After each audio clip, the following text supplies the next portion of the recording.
Fantasy Waiver Wire Show, again, Tuesday, October 18th edition. It's by Mageddon time. We'll be getting you set for what to do when you're missing all four of the, feels like top teams. Maybe the Rams could be excluded from this conversation. Plenty of players out that will be getting you set for waiver wire perspective. So stick around. We'll hit the show in just a bit here.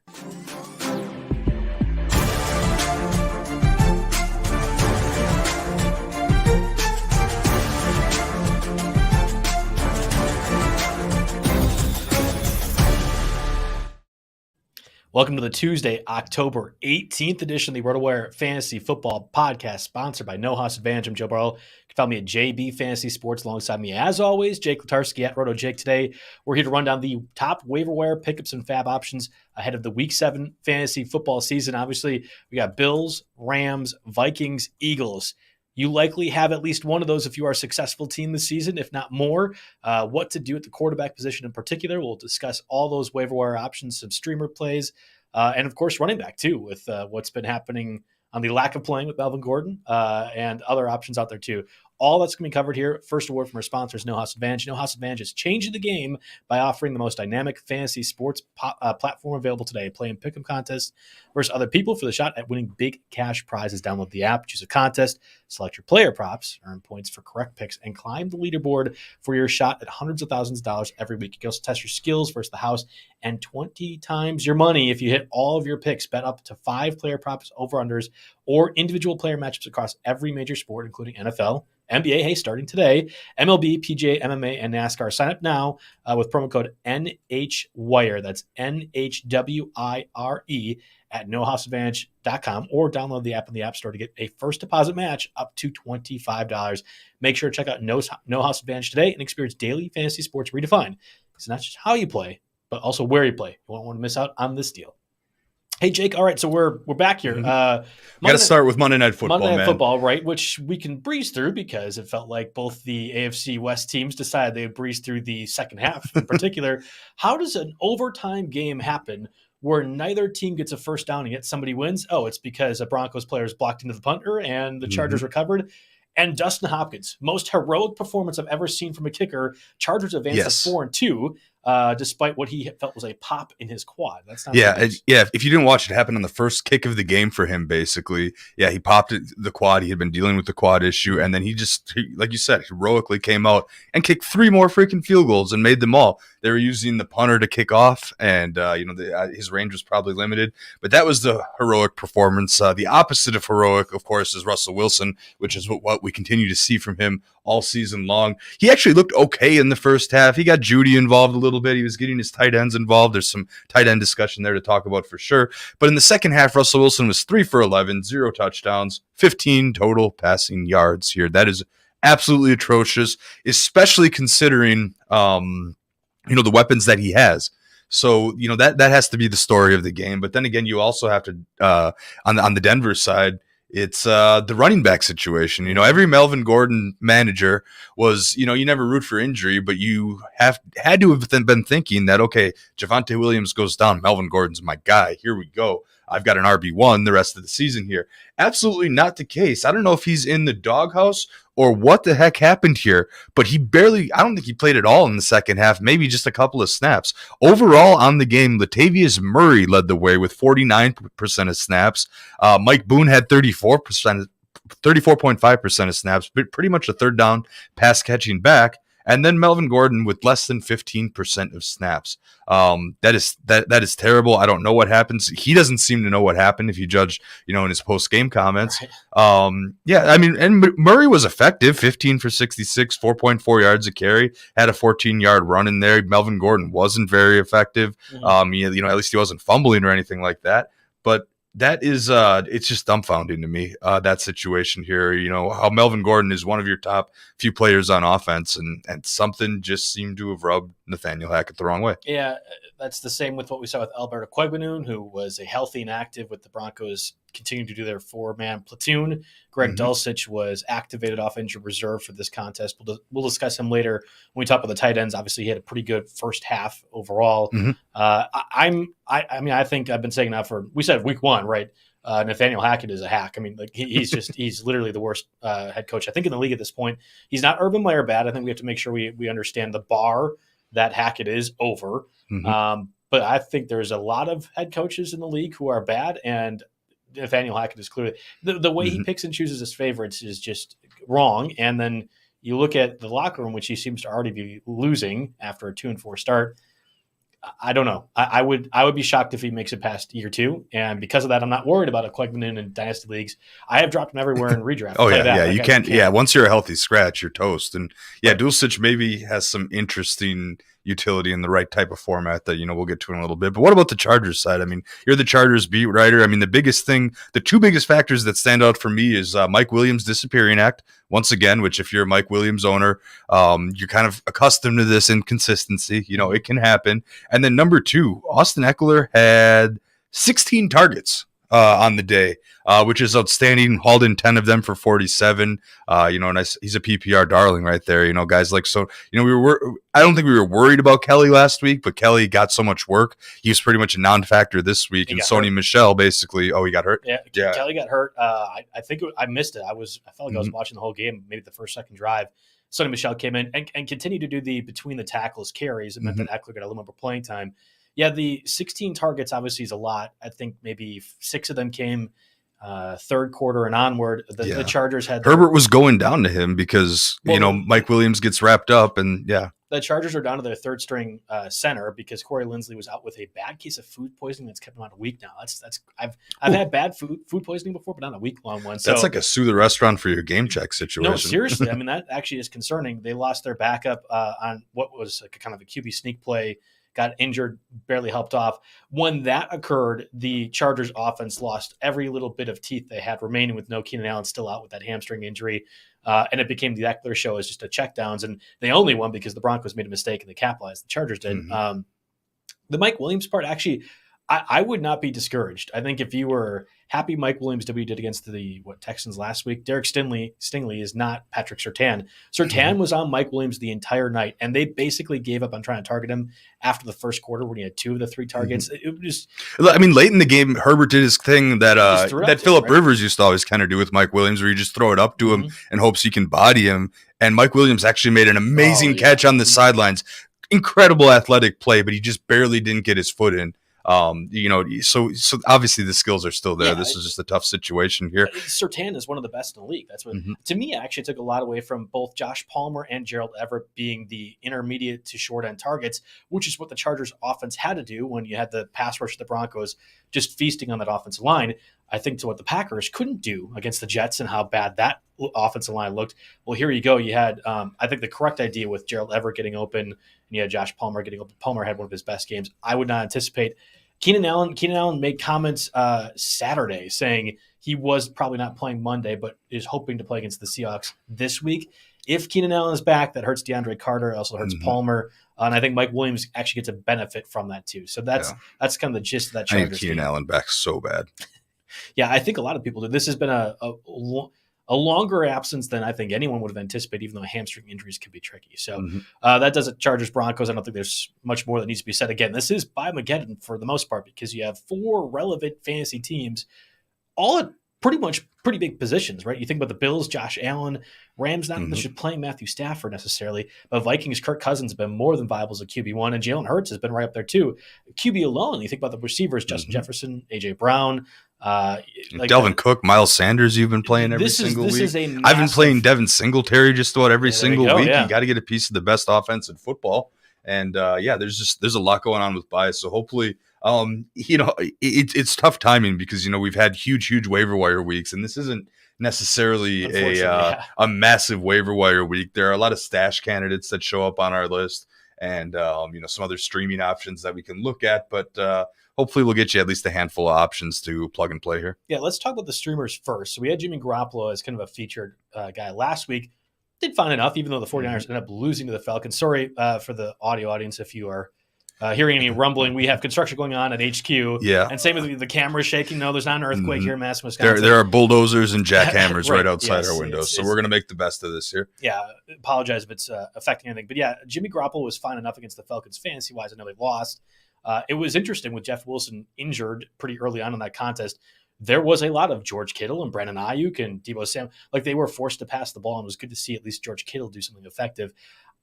I think it's interesting. The same thing should theoretically happen with the Chiefs, right? And the Chiefs offense, I know they lost to the Bills last week and only scored 20. They're really good. The Chiefs offense is really good and should be able to push the 49ers. And if that's the case, it's Garoppolo trying to play catch up again, right? That's an interesting streamer option for me if you are missing one of those top 3 quarterbacks we mentioned for Biden again. Yeah, and Kittle got more involved this week. You know, his volume was increased, and I still think Ayuk and obviously Debo are very good.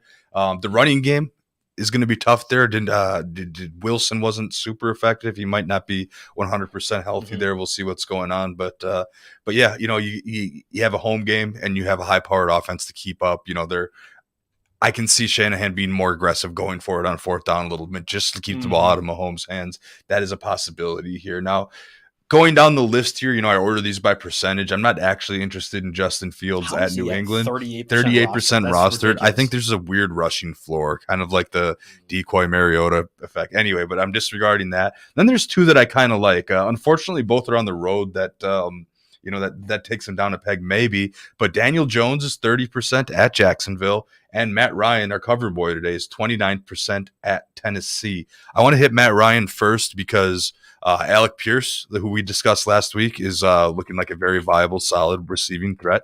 Mike Pittman finally had one of his big games paying off for those who used probably a 3rd-round pick on Pittman, and I think we're going to see more of that to come. And we don't know exactly, but I imagine Jonathan Taylor is going to be creeping back here into the lineup any week. So if Matt Ryan has been able to perform last week without Taylor really in the lineup, or with Taylor out completely, and he was able to perform last week, I think there's at least a decent chance he can do it again. And he's someone that maybe you want to consider streaming. It's funny, I have in my 2 quarterback league, I have both Jalen Hurts and Josh Allen. So I will be playing Matt Ryan this week as one of those options here, and we're going to hope for the best. But yeah, I think Matt Ryan and Daniel Jones, I mean, the Giants are actually looking legitimate. Saquon Barkley is an excellent asset to lean on. We'll see how healthy this receiving core gets. It doesn't look like it's getting much better. Robinson finally came back. Yeah, Wandale Robinson came back. Bellinger, you know, another, you know, we're talking about weird tight ends, but Bellinger's a guy that's starting to emerge a little bit. So yeah, if you're looking to stream quarterbacks, I'm looking at Daniel Jones and Matt Ryan first, I think. I really like the Matt Ryan one. The Titans actually allowed the 3rd most fantasy points to quarterbacks. They actually played earlier this season, right? It was week 4. I know the Colts lost that game. Matt Ryan threw for 356, 2 touchdowns to 1 pick. He only threw 37 times compared to 58 against the Jaguars this past week. But there was a clear scheme that the Colts were doing with Deon Jackson in particular, checkdowns. And I wonder if, you mentioned Jonathan Taylor getting back healthy, Nyheim Hines with his concussion probably isn't going to be out a second week. Is that same option deployable against the Titans? Again, they had success against the Jaguars. Maybe you trying to get some more offensive consistency. That would boost Matt Ryan overall. Alec Pierce has been developing, like you mentioned. Michael Pittman had a really good game. I think Matt Ryan actually works a lot for a QB streamer this week. And I also agree with you on Daniel Jones. Again, Matt Ryan just this past week threw 58 times, but he had nearly 400 passing yards. Like, there are clear deficiencies when it comes to the Jaguars. They will sell out to stop the run, and you have the opportunity to pass.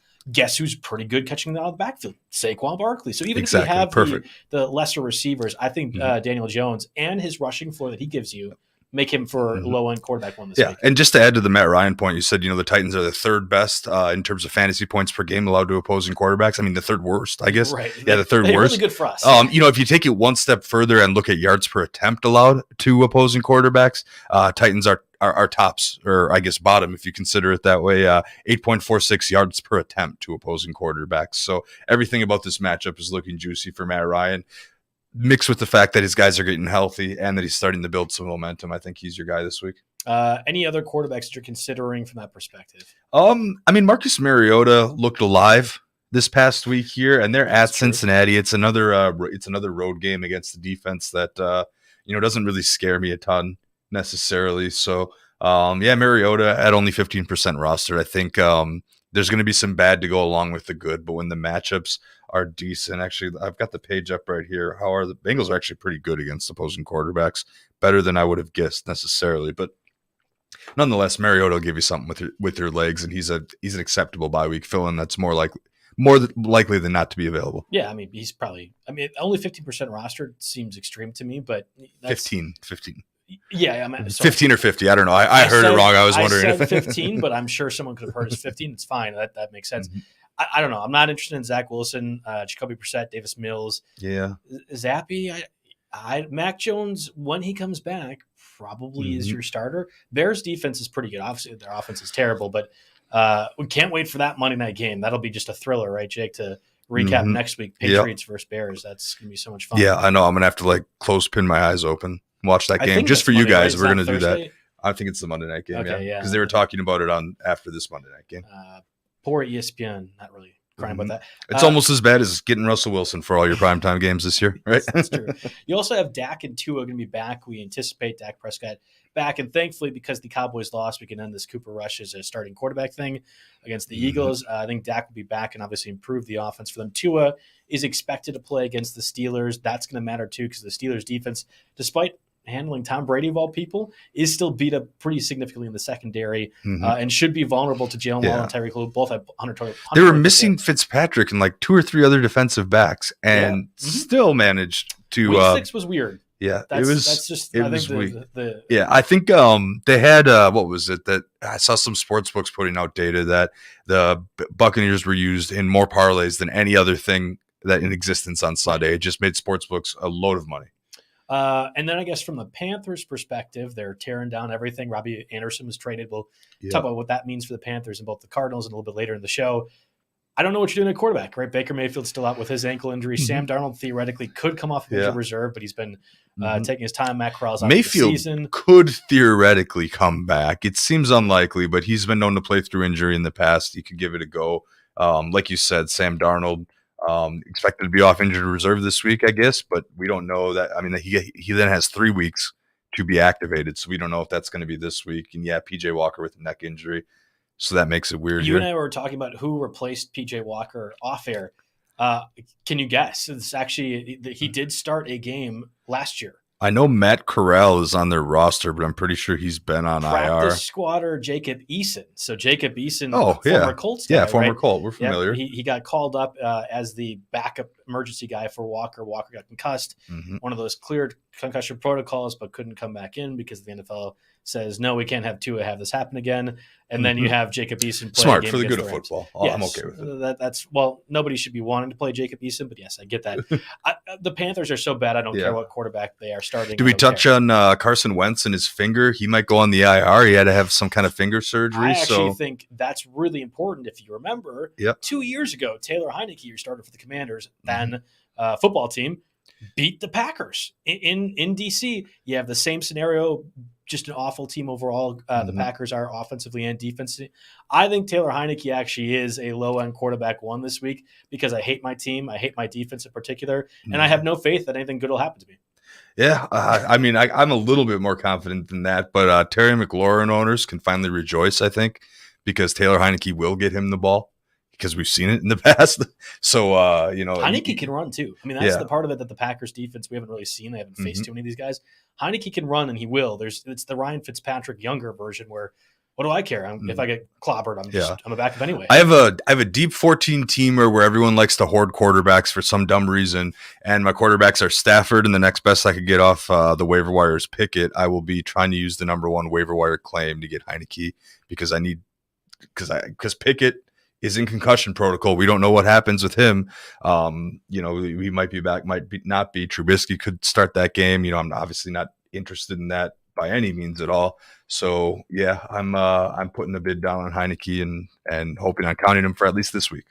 Yeah, I agree with you on that one. All right, let's take a word from our sponsors, Blue Wire, from the audio perspective. We'll be back in a little bit. Video guys, stick around real quick. We'll get to that. Okay, so we're back. We mentioned Kenneth Walker. Really, that was the feature from last week's show was what do you trade for Kenneth Walker? I think you and I were both on it with that game we were playing because he performed really well. And you look at the Seahawks rest of the season schedule, Kenneth Walker is a guy that I'm going to be aggressively trying to get. I will still buy high on his performance that just happened. Mike Boone had been mentioned. Obviously, we talked about the Broncos a little bit earlier. I started Mike Boone in a league in one of my Jonathan Taylor leagues. And I didn't expect Latavius Murray to be Boone's downfall. I fully thought it would be Melvin Gordon. And then I'm looking, he doesn't get a carry in the first half, finally catches a pass. He probably gets pretty close to the drop list if they're willing to go Murray over him. Yeah, I think it depends on if you believe the Broncos will get blown out. That defense has played so well that maybe there's not opportunities for the game script to really favor Mike Boone. Deon Jackson had mentioned a little bit, and once we had news of Jonathan Taylor and Hines not playing, I immediately scooped up Jackson everywhere, started him in a lot of places, and survived because of that. I don't know if Deon Jackson is going to be your guy moving forward. Again, Hines was kind of surprisingly out with a concussion. He had been using the red practice jersey. That's your pass catcher, and that's where Jackson's value ended up being, was the pass catcher. And I feel like once Taylor and Hines are back, Jackson can safely be cut then, because I don't think they're not going to force a role in for him. I don't believe. Yeah, I don't think so. Despite how well back to special teams. We got to talk Kenyan Drake, right? J.K. Dobbins evidently left that loss against the Giants early on with a knee injury, absolutely crippled my stake league team. I don't know if it's Dobbins' knee or just he was ineffective or what it was. That couldn't have been a cushier matchup overall for Dobbins. Wasn't able to succeed in the playing time he had. Enter Kenyan Drake, who predictably went off. I mean, the Giants are vulnerable in the run defense. Drake looked like vintage Kenyan Drake from Cardinals years, Dolphins years. And I don't know if that's going to be something that happens in the future, but if Dobbins is out and they don't have Gus Edwards yet off of the PUP list, again, I mean, if Gus Edwards is back, it's a different conversation. But I think Edwards has been slow progressing off that. So it's Kenyan Drake, all wheels up. Exactly. The Ravens are being a little mum about this because, so let's just say knee injury for J.K. Dobbins, right? I'm taking this from Jerry's backfield breakdown article, right? Dobbins played 56% of the snaps in the first quarter, but only 6 more snaps the entirety of the rest of the game. Did he get hurt? Was it maintenance? We don't know necessarily. Meanwhile, Kenyan Drake played 57.6% of the total snaps and 71% of the total snaps after the first quarter. So and then of course he was effective. He was the guy. Now a lot of people, I know our esteemed colleague Alan Seslowski was, pumping up Kenyan Drake as arguably the top pickup this week, and a lot of people pushed back saying, well, they have Dobbins. Well, Justice Hill has a hamstring injury and he was inactive. Listen, guys, I liked Alan's argument. It's week 7 here, and you have some bye weeks, and you have some buys that you need to get filled in. There's not, for a lot of us that weren't fortunate to have a fast start, there's not a whole lot of margin for error right now. And out of all these backs that we're going to talk about, I think Kenyan Drake possibly has the best chance to have a good game this week. And they've got the Browns, who are 30th against running backs. I thought that they would be better than that, given Garrett and Clowney, but those are pass rush guys. They're not. It's not a run stopping defense here. So you have.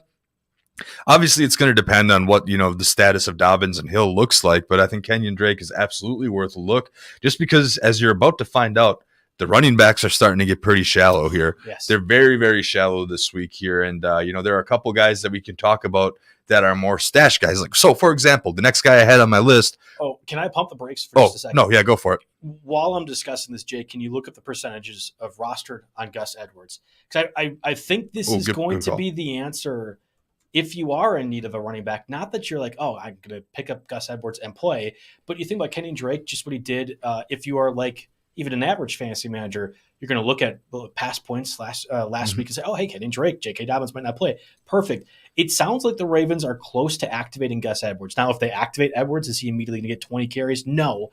If anything, you watched how they operate with Dobbins to begin the season. I think it's actually a scary play if you need to go that direction. But I'd be willing to bet Edwards will cost way less and might have the same upside you're discussing with Kenyan Drake. That's very interesting. He's only 15% rostered, so pretty easy to go out and get him right now, I would say. I think so. I'm getting a lot of Gus Edwards. We'll talk about the other running back that I'm going to be picking up a decent amount of shares of. We play in a lot of deeper leagues, and frankly, he's probably not going to be available. We had mentioned this 3 or 4 weeks ago that if you play in leagues that have an IR stash, you're stashing Gus Edwards for this specific reason. I think that I like that one. I like Gus Edwards if he's able to play in the same way that 2 weeks ago when we were discussing Jonathan Taylor, we had mentioned, hey, Philip Lindsay, right, getting called up the practice squad, might get 4 or 5 yards or 4 or 5 points. That's the same feeling I have for Gus Edwards, who doesn't do much pass catching stuff. All right, yeah, fair enough. So, I mean, there are options in this Ravens backfield. It is going to be painful. You're going to pull some hair out if you have any, if you're lucky. And it's just not going to be fun. But those guys, could help you this week. There could be multiple guys on top of Lamar Jackson that do well against Cleveland this week. They could spread the ball around a little bit. 3 guys end up with 10 carries. They could all have good fantasy days. Yeah, speaking of Ravens running back, former Ravens running back Latavius Murray also falls on this list because of what we mentioned earlier with the Monday night game.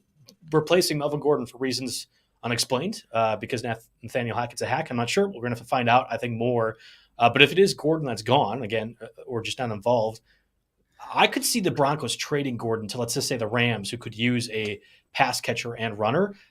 this is inexplicable why they would be choosing to go this direction. But Murray got 49% of the snaps. Like he was involved as the main rusher, and I think that matters. Yeah, no, absolutely. That was, and again, he looked average. Eye test wise, he didn't look exceptional, but he doesn't have the Melvin Gordon fumbling issues, and he's getting a reasonable amount of positive yards on every play, which is what Denver needs. They're the worst team in the league. I think the telecast beat this to a pulp. The Broncos are the worst team in the league on 3rd and 7+ last night. They just cannot convert, even with the weapons they have. They cannot convert on 3rd and long. So they must feel like Latavius Murray has a better chance. Now, this offense is terrible on a whole, and 15 carries for 60, 70 yards isn't a lights out fantasy day, but it's somebody that's going to get you points if all your running backs are on bye this week, which is going to be the case for a lot of people. We had rumors on Saturday that the Panthers are really actively considering trading Christian McCaffrey. Obviously played pretty well in that loss to the Rams, was the only offensive weapon for that team despite all the quarterback issues. If Christian McCaffrey to get traded, people are speculating who takes over in that Panthers backfield. You had Chuba Hubbard at times last year with McCaffrey's injury, and then you had Deonta Foreman, who we mentioned last week was pretty successful for the Titans, and then it was Dontrell Hilliard that kind of took over towards the end. There's probably reason to roster both, but I'm thinking in a 12-team league, if you're in a position to have both Panthers guys as a speculative ad that Christian McCaffrey get traded, I don't foresee a scenario where you could possibly pull it off. Like I don't know a team that can do that with this bye week situation right now. Yeah. This is a tough one because it's a very poor team. So you're thinking about, okay, how much is it worth to have the 60-40 lead of a timeshare on the worst team in the National Football League? Yes. Is basically the conversation you're having. But there are a lot of leagues where that conversation is relevant. And right now, in terms of the race, it looks like Deonta Foreman. He was 22.7% of the snaps compared to just 9.1% for Hubbard this week. 5 carries for Foreman compared to 2 for Hubbard. Just 1 target between the two of them, and that went to Hubbard. So I guess there is a roster spot for both of them in deep leagues. If you're really stretching right now, it looks like the front runner is going to be Foreman. I'm going to quick check out the trend here. We have a great team trends page on RotoWire. Well, while you're doing that, I think Chuba Hubbard can be a bit more of the rusher of this backfield, and Foreman can do both. And that's where I wonder if Foreman has more value because we've seen what the Panthers are choosing to utilize Christian McCaffrey for. We also discussed this last week. If you trade Christian McCaffrey, is there that role of Christian McCaffrey still in the offense and them gone? I would say no. I think you would almost scheme something completely different, especially after you fire Matt Rule. Like you would, I would assume go a different direction, but maybe they just don't know and don't care. Again, they're the worst team in the league. I think anybody on that team is possibly able to be traded, and I think the atmosphere probably is bad. Yes. Yep. So glancing at the trends, it has been back and forth, but Foreman has had a higher snap share in 4 of the 6 previous games. And the most interesting part is Foreman's 22.7% this week was the highest single snap share for either of those guys the entire of the season. So I don't know if you want to take into account this unique week with PJ Walker too much, but you're leaning, if you're putting $0 bids on both of them, I think Foreman goes a little higher on my list. But like you said, there's room for both. I had mentioned Gus Edwards. Edwards is probably one of my top running back pickups. The other one, Kywood Williams, currently on injured reserve for the Rams, expected, seemingly trending to be activated this week. The matchup, obviously, we know the Rams have been struggling offensively. Cam Akers benched for personal reasons, could be cut, could be traded. It seems like that's just he could come back. They didn't rule him out. That's Sean McVay probably just trying to play neutral and play all sides, but didn't rule out him coming back. But I don't know. It's not like he was Robbie Anderson kicked off the sideline by his own team, but it looks to be. Yeah, we don't know that though. What happens behind closed doors at practice could be akin to Robbie Anderson doing what he did. Oh yeah, it very well could be. I do love to wildly speculate. I know. Yeah, I guess I think that Kyron Williams is probably the most talented running back the Rams have, and to be clear, it's not because I think he's all that good. I was really invested in him, obviously, out of Notre Dame 2 years ago when everybody else was, and then you watch this past season, you're like, okay, he's fine. Not quite the prospect that we were hoping for. Then you watch him in the combine, nearly runs a 4.7. You're like, oh yeah, this guy is not nearly good at all. He does a few things well. I think he's a really good pass catching running back. And while he's not fast, he's probably shifty. I mean, I think what you could see in college, you can maybe put that out on the NFL and say, oh yeah, he can do X, Y, and Z shifty wise. This is not David Montgomery or Javonte Williams, leads the league in broken tackle rate or whatever baloney that we talk about. I think that's what Kyron Williams fits into. Okay, so what do the Rams miss? Well, they miss a bludgeoner running back like Cam Akers. Darrell Henderson can't do anything. And they also miss a pass catcher. And I think that's what Kyron Williams can kind of fall into. And Malcolm Brown is not the answer. That's the other guy that's getting snaps here for the Rams. And that's, that is just it's a body to toss in there. If you're thinking about picking up Malcolm Brown, probably want to save yourself the hassle there or the heartbreak or whatever you want to call it. The Rams offense is better than the Commanders, but I could actually see the Rams utilize Kywood Williams the same way the Commanders used J.D. McKissick before Antonio Gibson. We're going to get that in a little bit here. That's kind of the value I see. So let's just say the RotoWire Online Championships, which I am just dead in the water on, never gets a free subscription for my dead body, floating in the water right now. I like Kyron Williams as a pickup in a deeper bench, 12-team league. That's what makes sense to me. And you possibly could sneak by with an IR designation too, which would save you that roster spot until later in the week. Kyron Williams, Gus Edwards, probably my two favorite running back pickups, and I bet you most people won't be in on them. Mm-hmm. Yeah, those are guys that you can get for relatively cheap, and definitely people that you want to think of here. So, I mean, I didn't really have too many other names for the list.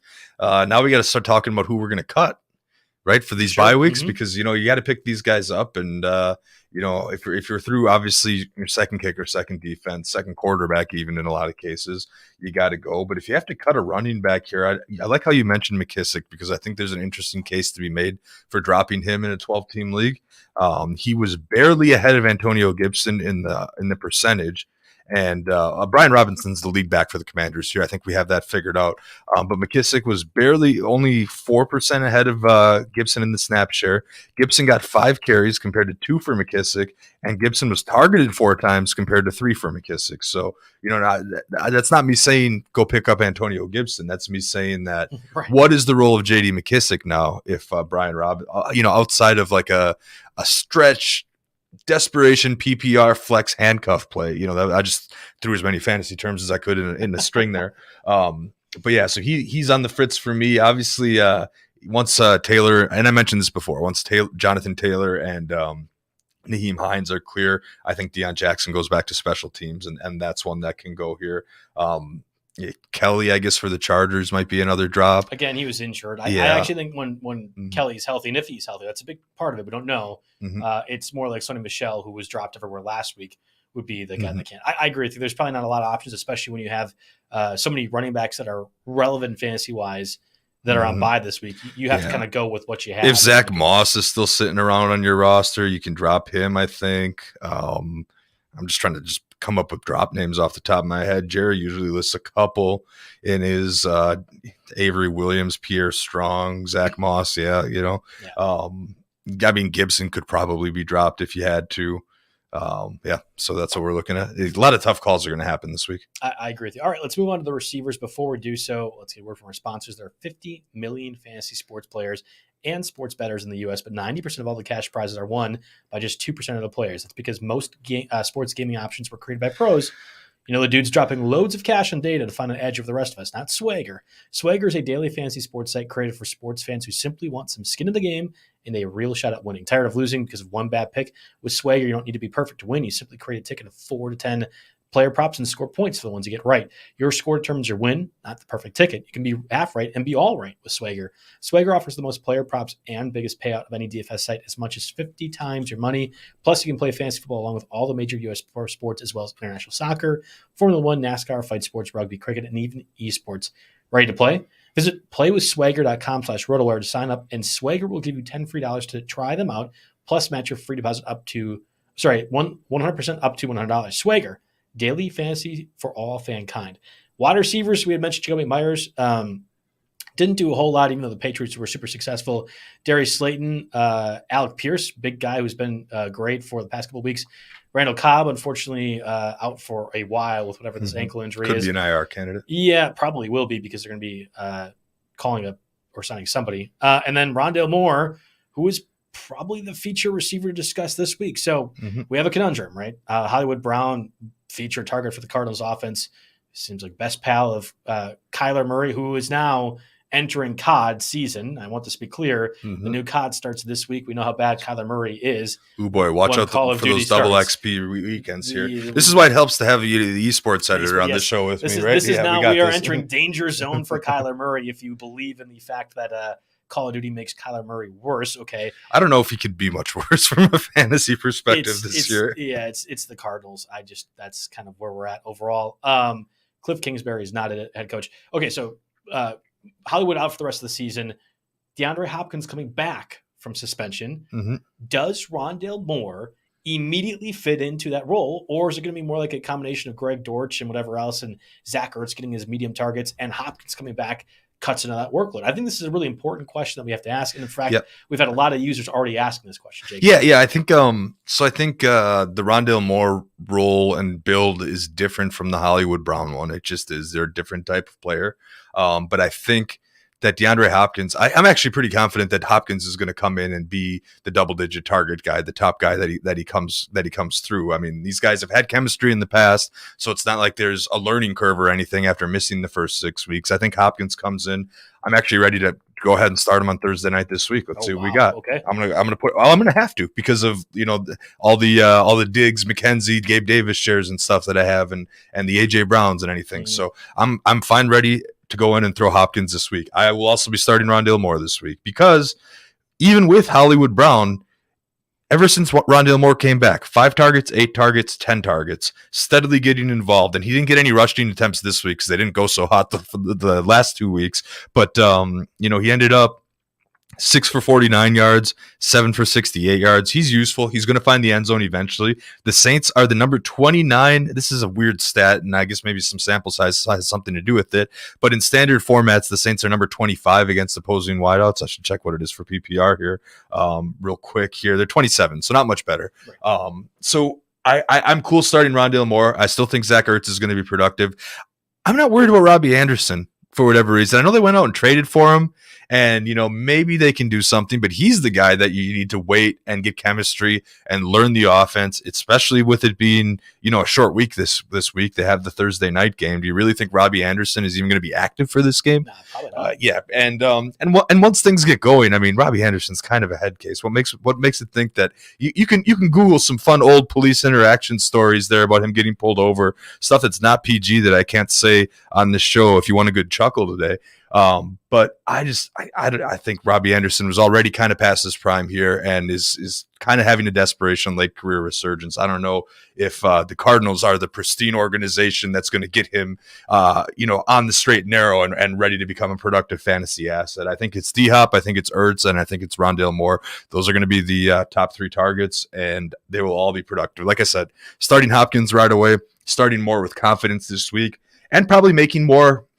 If you don't need a running back this week, because I know a lot of people do, but if you don't need a running back, Rondell Moore, I think you could say, is your number 1 pickup this week. Now, I know we're only talking to a small subset of our audience, because 46% rostered on Yahoo is pretty close to our threshold. Most savvy fantasy managers remember what Rondell Moore was able to do last year, can kind of think about his progression here now that he's healthy in the year 2, and have been able to see what he's been doing of late. So, he's not really, you're not fooling anyone there, but I think that's the whole theme with receivers this week. A few new names popped up, but Rondell Moore at 46%. Michael Gallup's only 50% rostered, and Dak Prescott's coming back. So, disregard whatever Gallup's numbers were under Cooper Rush. He's also got to be near the top of your list. And Alec Pierce, who we talked about last week, you mentioned in the last week, 39%. He seems to have a significant role, and him and Matt Ryan are developing chemistry, and Pittman being back and healthy and taking attention away is helping Alec Pierce. So the 3 top receiver names are repeats for us this week. And we'll get into a couple of ones that are lesser rostered for our deeper leagues, but it's got to be those 3, and I probably rank them. I would have Pierce number 1, clearly over Moore. Pierce is going to have longevity the entire season. He's the clear second target. I know Paris Campbell got involved a little bit, but Pierce is going to be just fine, even when they're not throwing 58 times in a game. I have some reservations about Moore. I'm not as confident as you are with him. Now, I will say, okay, Hopkins comes back, and if you are in a spot where you have to play him, fine.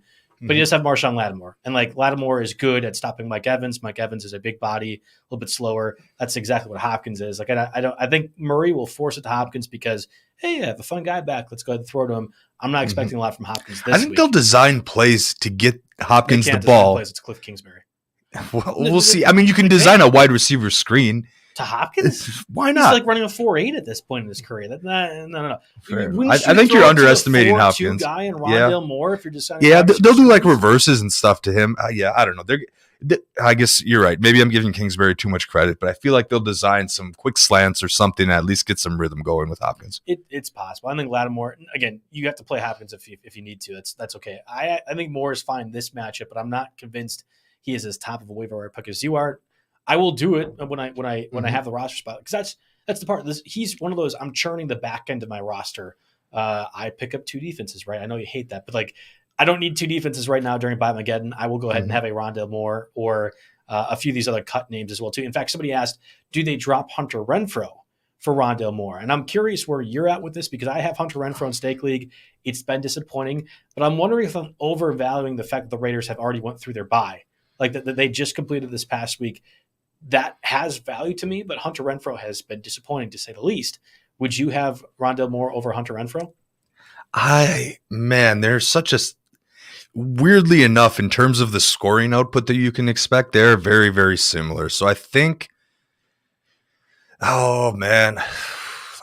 Moore has more upside probably, but Renfro's the safer play given what he's done in past years, and he's already back healthy before the bye. So I think I'm leaning Renfrow in that situation a little bit. I'm trying to think. My 100 Renfrow league, I don't think I'd go ahead and drop him for Rondell Moore, but it gets to be very, very close. And if you're not starting either of those guys and want to get the high upside guy, I could see wanting to put more on your bench and seeing what happens. Yeah, I could see that. Okay, so other receivers. Wanda Robinson finally came back after his injury stint. We talked about the Giants receivers, and we like Daniel Jones as a streaming candidate. Wanda Robinson, pretty electric player out of Kentucky.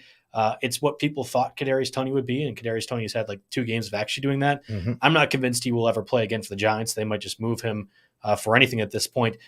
Wandale Robinson in deeper leagues is an interesting name, but I'm not one I'm really committed to because I don't believe in Daniel Jones. But that's a separate issue altogether. Yeah, he was 5th among wideouts at 22.6% of the snaps, and obviously that's going to grow a ton. But Slayton's still the guy there. Apparently Marcus Johnson is number 2, whatever you want to take out of that. I think Wandale Robinson will eventually grow into their wide receiver too, but whether that leads to any kind of fantasy utility is pretty questionable. I'm not necessarily. The league would have to be pretty deep for me to be significantly on Wandale. For me, it's like how many times the Giants completing more than 20 passes in a game. I know Daniel Jones has played fine, but they don't want to throw the ball. I mean, they don't want him to be quarterback. It's just hand off the ball and don't make mistakes. That has less value to me than some. Jameson Williams, you had mentioned, as a stash. He's not expected to be activated off of injured reserve post-bye week. I don't think Williams plays the entire year. I don't think the Lions have any reason to do it. And if he does, it'll be like when we had Henry Ruggs have those inconsistent games. Like I don't think Jameson Williams is worth it. I had deja vu. I'm pretty sure I put Jameson Williams as a stash on this outline before. I just I've fallen in love with what he could be as a player, and I don't know, worth a shot if you can stomach it. What you're thinking of Jameson Williams is what we currently have with Taekwon Thornton, who was activated off of injury reserve, not this week, but last week.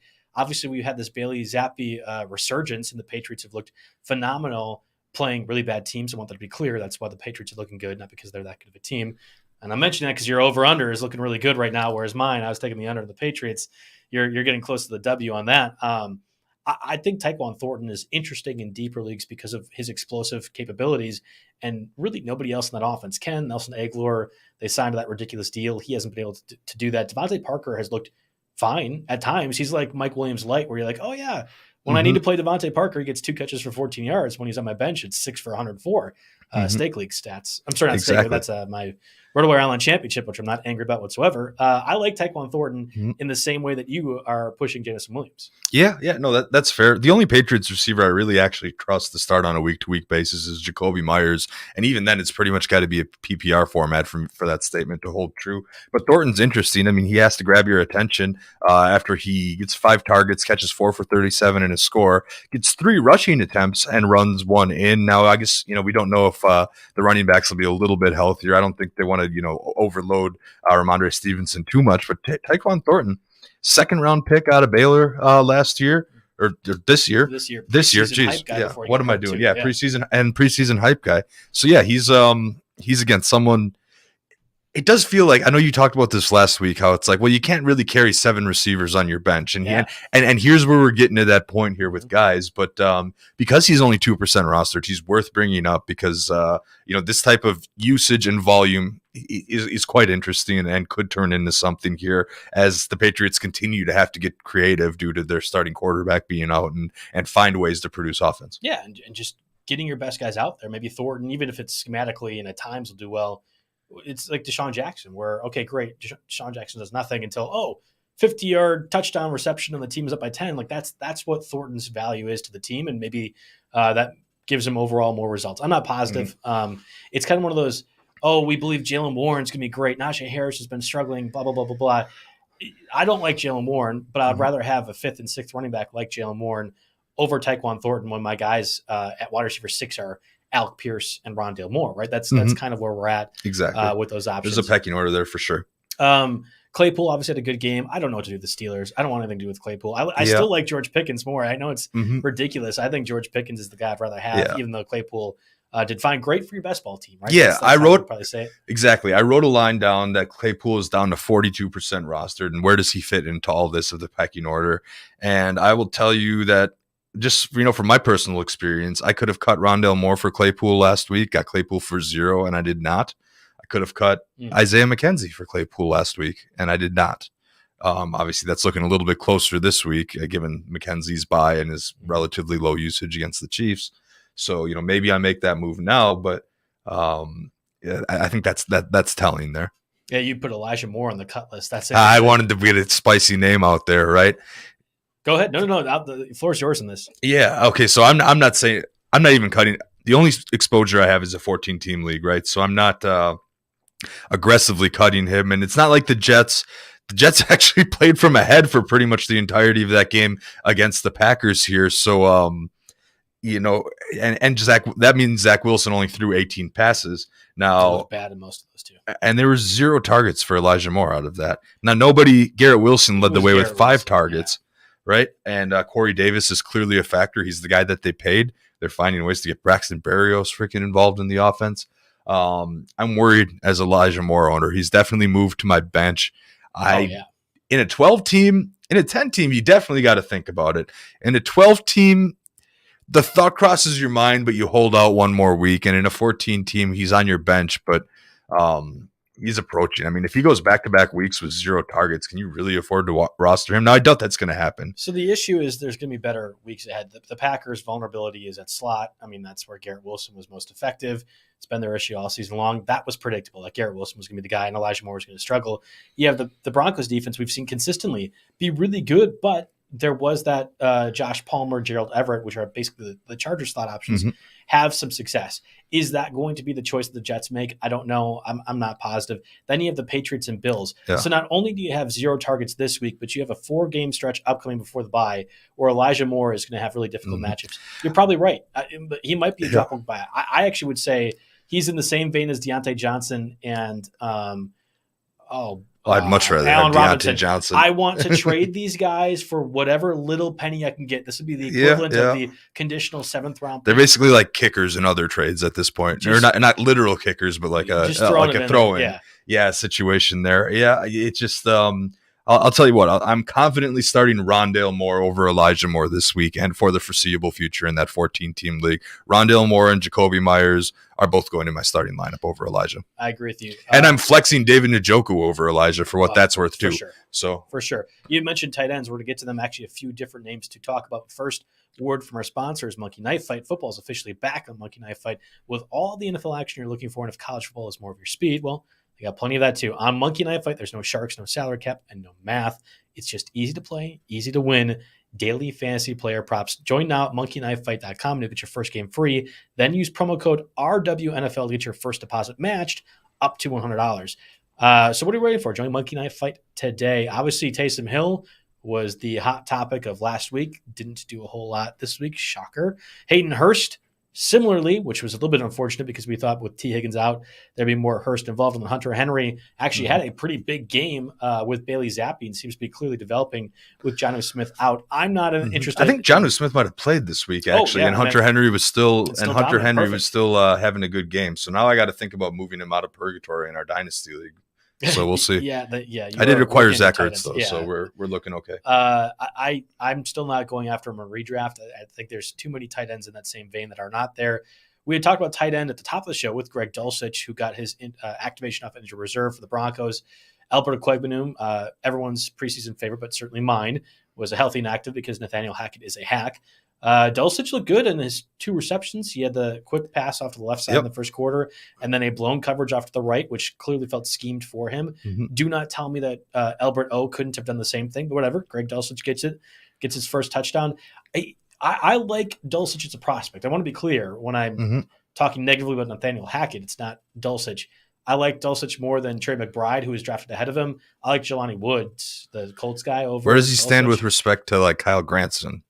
Oh, that's a joke that the Colts are using Granson the way they are. Like, Dulcich is a better player than that, too. So he's good, but if the Broncos continue to use 4 tight ends, we're doing this dumb thing where you're hoping he catches 3 or 4, and this is like the Mike Gesicki thing. Like, great, Gesicki had 2 touchdowns this past week and 6 catches, and then also they had 4 combined the previous 3 weeks. I can't have that on my roster, much less starting at tight end, and I think that's what Dulcich is. So at 2% rostered, fine. It's just not for me. There are going to be some unique formats, and trust me, it has to be a unique format for you to think of it. But just to play a little devil's advocate on that, yes, 4 tight ends were active for Denver. Dulcich, 70.9% of the snaps. Nobody else got more than 27.3% of the snaps.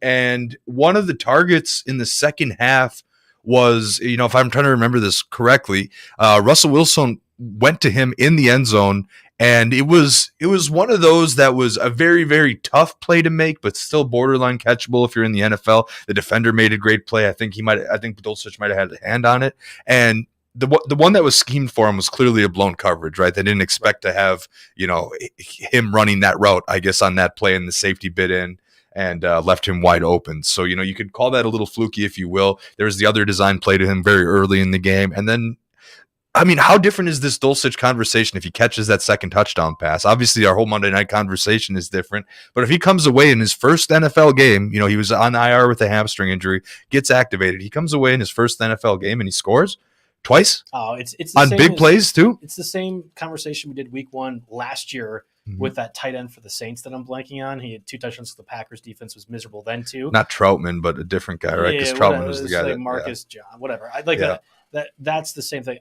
You import or you correctly introduce some information. I guess I having watched that game didn't realize Dulcich was out there for 70% of the snaps. I thought it was more like 45, and then Andrew Beck got like 25, and Beck was 27.3, Tomlinson was 27.3, and Saubert was 1.8%. So if it is that way, if they choose to utilize their tight ends where Dulcich is getting 3/4 of those, different conversation altogether. Needs to be picked up today. Like he is worth a roster spot. I would just be concerned, and I'd be very actively watching that. There's just there's some unknown. If they trusted him enough, his first week off IR, to healthy scratch Alberto and utilize him on 70% of the snaps, maybe there is something there. So again, I'm not confidently touting, let's go get him, spend all your fab. But if you're tight end hurting, which I know a lot of us are, right. There's a roster spot in the scenario in which he could be, because he's pretty much universally available. Yeah, and if you are also hurting for tight end, you can look to Robert Tonyan. There we go. Yeah, really good game, obviously against the Jets in what was a laugher pretty early on. Yes, I did go to that game. Yes, I'm still very bitter about going to that game. Randall Cobb out going to be probably for at least 4 weeks minimum. I would assume an injured reserve stint is going to happen. It was like a towel over the head situation because he was. Right. And you got to feel for the guy too. I mean, he was starting to have one of his best seasons in a while. Finally healthy. Now we have this situation here. We had post game after the loss to the Jets, Rodgers in the media scrum saying we need to make things simpler on offense. I kind of wonder. Very few guys he has chemistry with. Right, Alan Lazard, one of them. Lazard's been doing well. Tunyon, having worked with him a couple of years too, is this a way that, hey, we're just going to get Tunyon involved 5 or 6 catches every game, even if they're 30, 40 yards? That probably makes you low on tight end one, especially this week with guys out. For me, it's no coincidence that Tunyon gets his season high 63.8% of the snaps in the same week that Randall Cobb leaves in the first half with an injury here. And you have Lazard and Dobbs both getting 97% of the snaps. And then out of any other receiver or tight end, Tunyon was third on the team in snaps here. Amari Rodgers, not the answer. Juwan Winfrey, definitely not the answer. And as Packer fans, we know how to not expect them to go pick anybody up, how to expect them to not sign Odell Beckham, to not trade for DJ Moore, to not, I mean, they worked out Freifogel from Indiana this week. Remember, like, that's their solution. So, with that being said, I think that Tunyon's role is safe. They designed tight end screens for him like crazy. Rodgers trusts him in the red zone. He trusts him to run those deep, slight inside slant. Yeah, the seam routes. Yeah, that's what I was looking for. Thank you.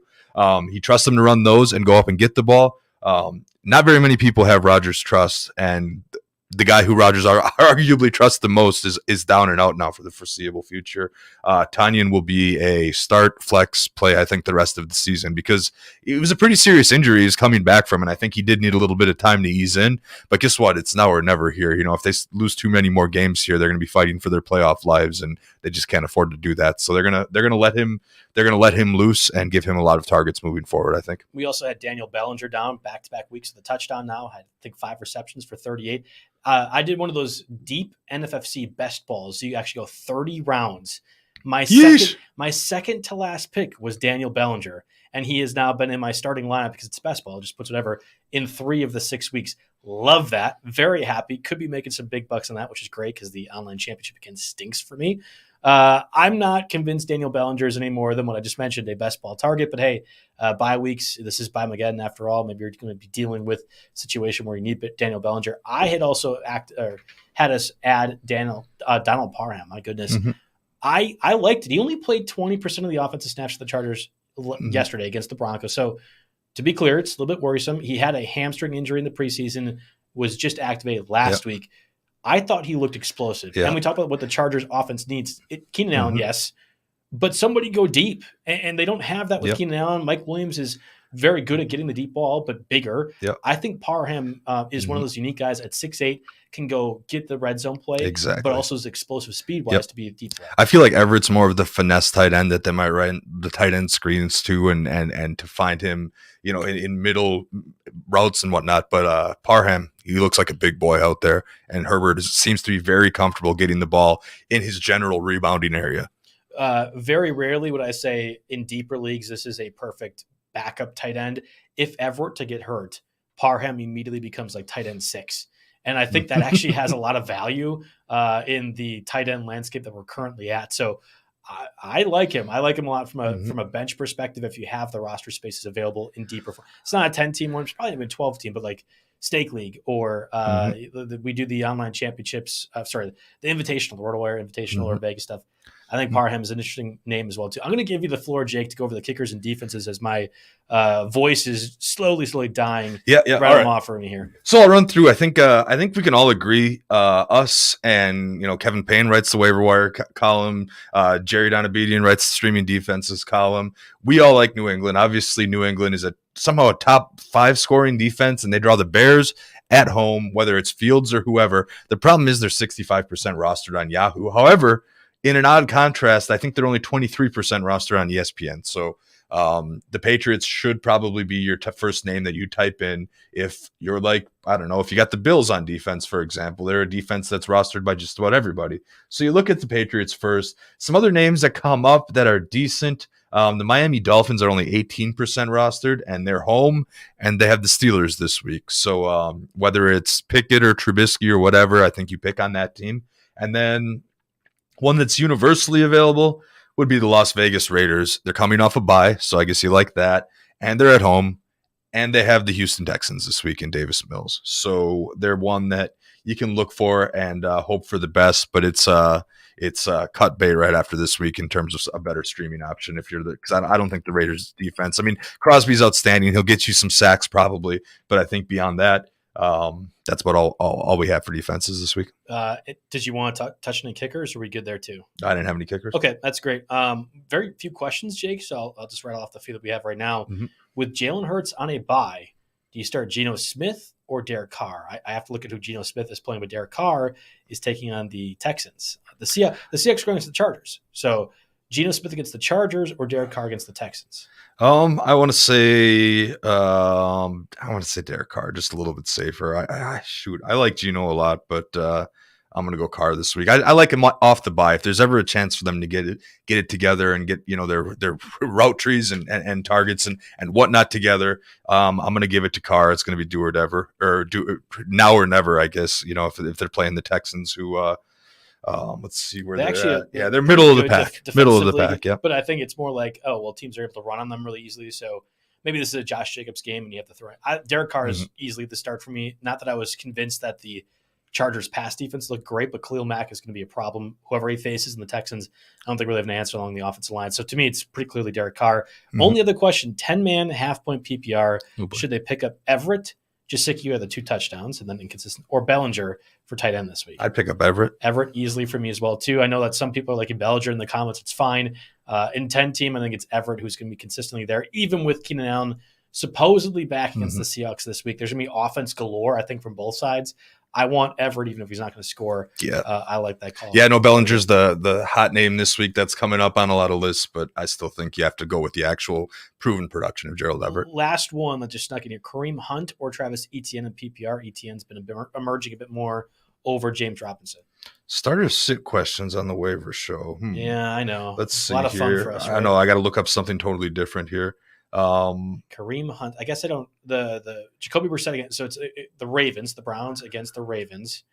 Or do you have Etienne in that situation as well, too? I'm going with Etienne, I think. I think Etienne, especially in a PPR league. All right, that does it for us on the RotoWire Fantasy Sports Waiver Wire edition of the podcast. Thanks, everyone, for listening. This was presented by No House Advantage. We'll be back in next week, hopefully having more electric waiver wire pickups for you. Best of luck with your fantasy lineups.